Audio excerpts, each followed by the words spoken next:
যেই বাজেটে আমরা সাধারণ মানুষ খেটে খাওয়া মানুষের জন্য অর্থ বরাদ্দ রেখেছি, অনেকে বলেছে সেই বাজেট বলে তারা মানে না। দেখেছেন না পত্রিকায়, সংবাদে? আবার অনেকে বলেছে যেই বাজেটে আমরা মায়েদের জন্য ফ্যামিলি কার্ডের বড় অর্থ বরাদ্দ রেখেছি, কৃষকদের জন্য কৃষি কার্ডের বরাদ্দ রেখেছি, প্রতিবন্ধী মানুষ শিক্ষার্থীদের জন্য অর্থ বরাদ্দ রেখেছি, যেই বাজেটে আমরা মানুষের স্বাস্থ্য সুবিধার জন্য অর্থ বরাদ্দ রেখেছি, সেই বাজেট নাকি চানাচুরের মতন।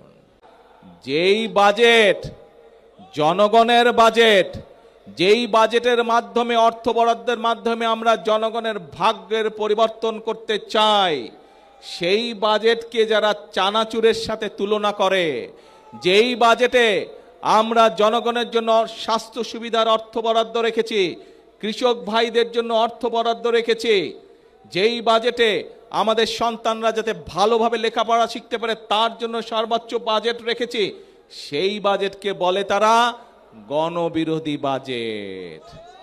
একই সাথে বিভিন্ন নিত্য প্রয়োজনীয় দ্রব্য, চাল, ডাল, তেল, নুন, চিনি, এইসবের উপরে যে শুল্ক আগে ছিল, সেই শুল্ক আমরা যে ট্যাক্স ছিল সেই ট্যাক্সও আমরা উঠিয়ে নিয়েছি যাতে জিনিসের দাম না বাড়ে। জনগণের কথা চিন্তা করে আমরা ৬০টি নিত্য প্রয়োজনীয় দ্রব্যের উপর থেকে আমরা শুল্ক প্রত্যাহার করে নিয়েছি এই বাজেটে।